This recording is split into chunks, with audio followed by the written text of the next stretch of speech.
Hamba yang menderita. Saudara-saudara yang terkasih dalam Tuhan Yesus Kristus, kita memasuki Minggu Palma. Minggu mengenang dan menyaksikan sengsara Tuhan Yesus Kristus melalui berita Injil yang telah kita baca.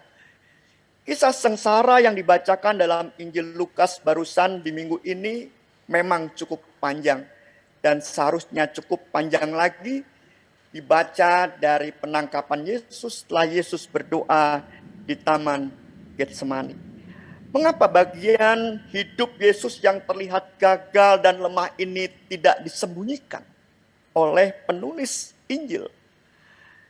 Jawabannya sederhana, saudara, bagi para murid zaman dahulu, murid-murid Yesus zaman sekarang, bagi gereja di segala abad dan tempat menghayati bahwa sengsara dan kematian Yesus itu tidak pernah dimengerti sebagai sebuah kegagalan atau peristiwa kelemahan.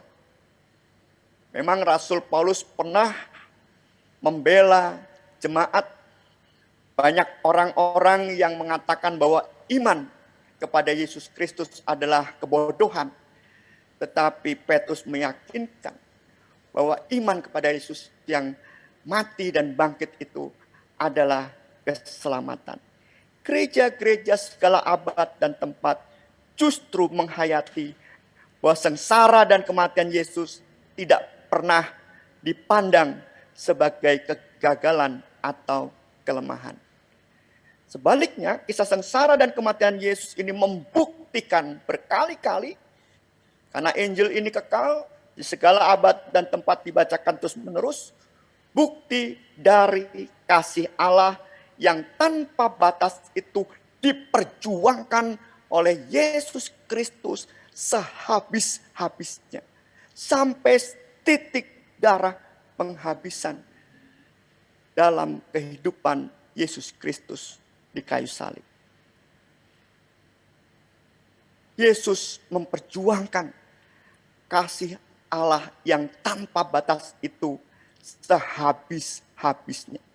Dan kita telah menyaksikan saat ini jalan bagaimana sehabis-habisnya itu kasih Allah dinyatakan dalam diri Yesus sampai ia harus sengsara dan akhirnya disalibkan dan mati. Perjuangan menyampaikan kasih Allah yang besar, yang tanpa batas itu secara konkret melewati jalan yang namanya jalan penangkapan Yesus oleh hamba-hamba imam besar. Dan diawali oleh ciuman muridnya sendiri, yaitu Yudas. Perjuangan menyampaikan kasih Allah yang tanpa batas itu melewati juga yang namanya jalan cemooh dari orang-orang sebangsanya sendiri. Artinya orang-orang yang menerima kabar nubuat tentang Mesias, merekalah yang mencemooh Yesus. Perjuangan menyampaikan kasih Allah yang tanpa batas itu juga melewati persidangan demi persidangan yang dipenuhi saksi palsu dan dusta-dusta. Yesus tidak berkata apa-apa untuk semua itu. Perjuangan untuk menyampaikan kasih yang besar dan tanpa batas dari Allah itu juga melewati ketakutan dan penyangkalan diri dari murid-murid Yesus yang selama ini dekat dengan Yesus. Perjuangan menyampaikan kasih Allah yang tanpa batas itu juga melewati pukulan dan siksa dan berat beban kayu salib yang dipikul oleh Yesus. Ia perlu atau ia harus jatuh beberapa kali dengan memanggul kayu salib kering itu. Perjuangan Yesus menyatakan kasih Allah yang tanpa batas itu juga melewati ratap tangis putri-putri Yerusalem dan ratap tangis ibunya sendiri. Perjuangan menyampaikan kasih Allah yang tanpa batas itu melewati jalan menerima tuduhan bersalah berkali-kali sekalipun. Pilatus berkali-kali juga mengatakan bahwa aku tidak menemukan kesalahan apapun pada orang ini. Seperti yang dikatakan di ayat yang ke-22 salah satunya. Kejahatan apa yang sebenarnya telah dilakukan orang ini? Tak ada suatu kesalahan pun kudapati padanya dan setimpal dengan hukuman mati. Tetapi orang-orang dengan pimpinan imam besar tetap berkata, salibkan dia, salibkan dia. Sampai akhirnya Pilatus pun menyetujui permintaan orang-orang itu. Perjuangan itu juga melewati tangan dan kaki yang terpaku di kayu salib, serta mahkota duri di kepalanya. Perjuangan menyampaikan kasih Allah yang tanpa batas itu melewati hati yang sakit. Karena semua penderitaan itu seharusnya hati ini berseru dan berteriak, tidak tahan. Tetapi justru dalam hatinya meluap ke mulutnya kata-kata yang berbunyi, ya Bapa, ampunilah mereka sebab tidak tahu apa yang mereka perbuat.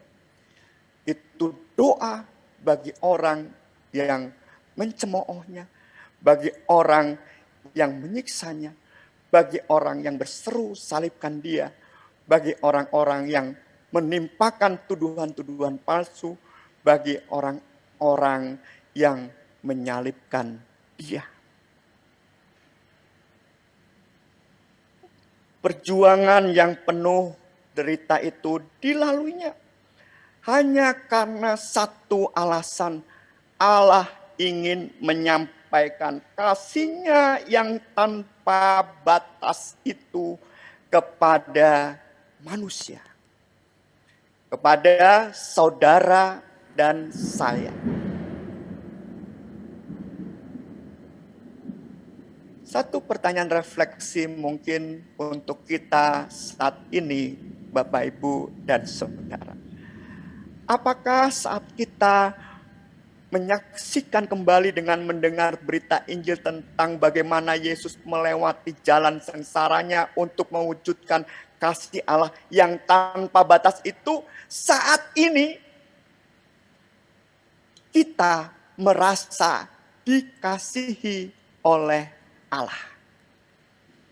Apakah Bapak, Ibu, dan saya ketika melihat dengan mendengar dari Injil Lukas kisah sengsara Yesus yang mau menyampaikan kasih Allah yang tanpa batas itu, kita sekarang ini merasa dikasihi oleh Allah?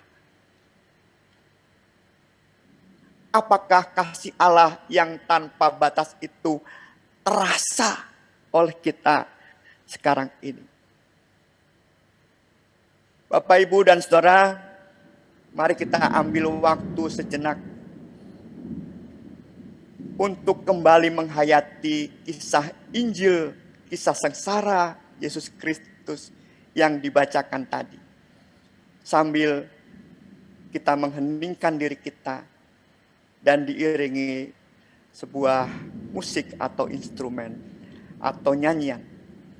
Mari kita lakukan untuk hening sejenak, mengenang kisah Injil yang baru saja dibacakan, yaitu tentang sengsara Yesus Kristus, jalan derita Yesus Kristus, untuk menyampaikan kasih Allah yang tanpa batas itu kepada kita semua.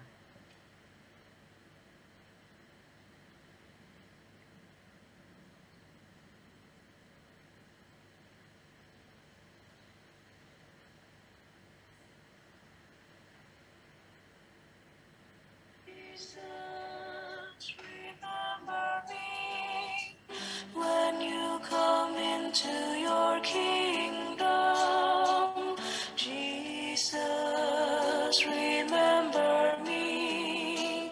When you come into your kingdom, Jesus, remember me. When you come into your kingdom, Jesus, remember me. When you come into your kingdom, Jesus,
Saudara-saudara yang terkasih dalam Tuhan Yesus Kristus, saya berharap saudara merasakan kasih Allah yang tanpa batas yang telah diperjuangkan Tuhan Yesus Kristus itu.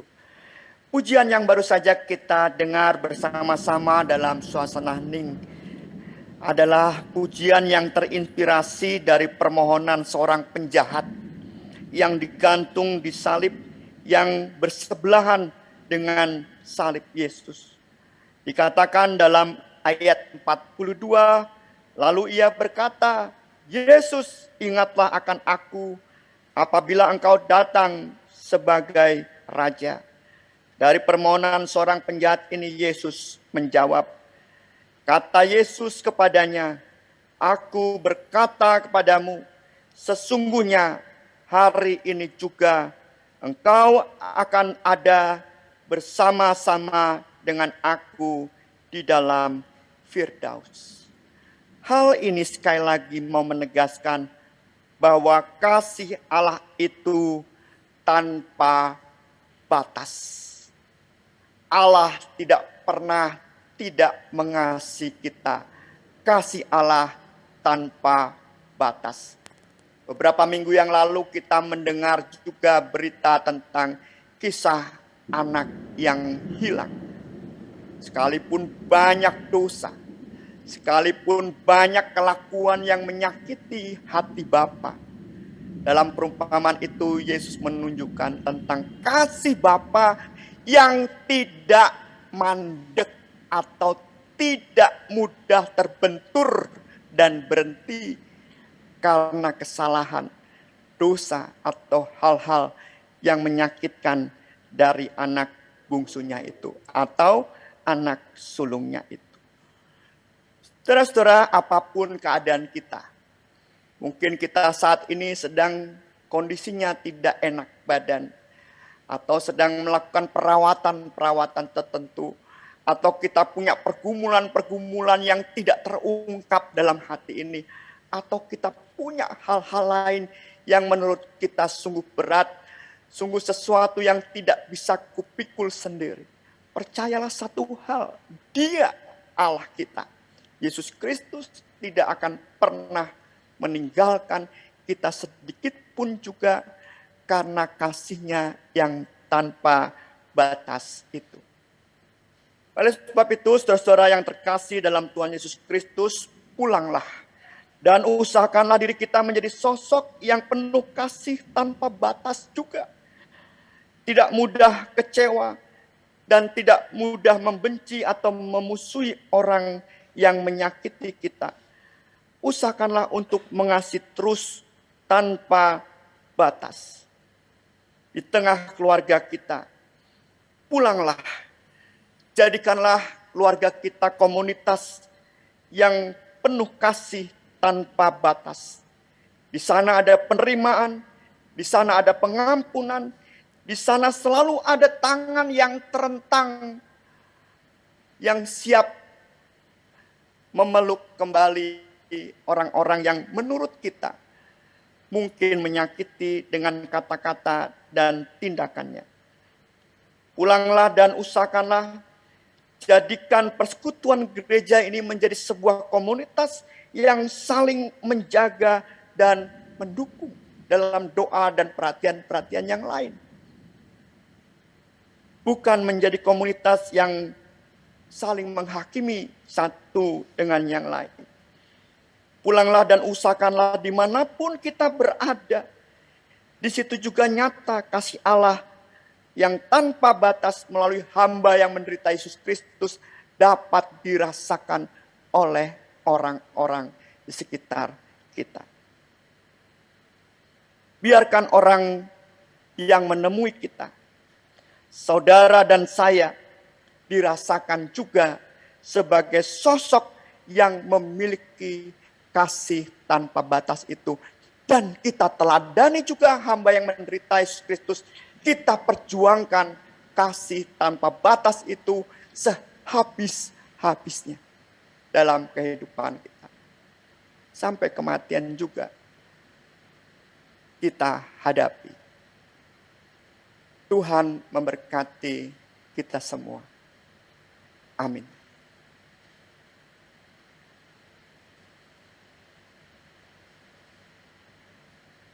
Mari saudara kita bersatu di dalam doa. Tuhan, kami menyambut kembali kasih tanpa batas itu. Melalui Injil, kami melihat kembali bagaimana kasih tanpa batas itu diperjuangkan habis-habisan oleh anak-Mu sendiri, Yesus Kristus. Dengan jalan derita dan salib bahkan kematian yang harus Ia lalui. Tolonglah kami ya Tuhan supaya kami dapat memperjuangkan hidup kasih yang tanpa batas habis-habisan ini di tengah keluarga kami. Perbaikilah ya Tuhan.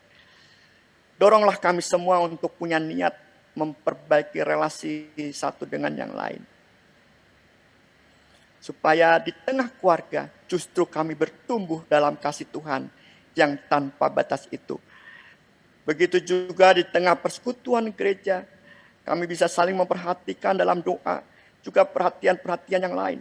Biarlah gereja pun menjadi komunitas kasih tanpa batas, di mana kami juga bertumbuh bersama. Kami percayakan diri kami, kerinduan kami ini, ke dalam tangan kasih Tuhan Yesus Kristus. Amin.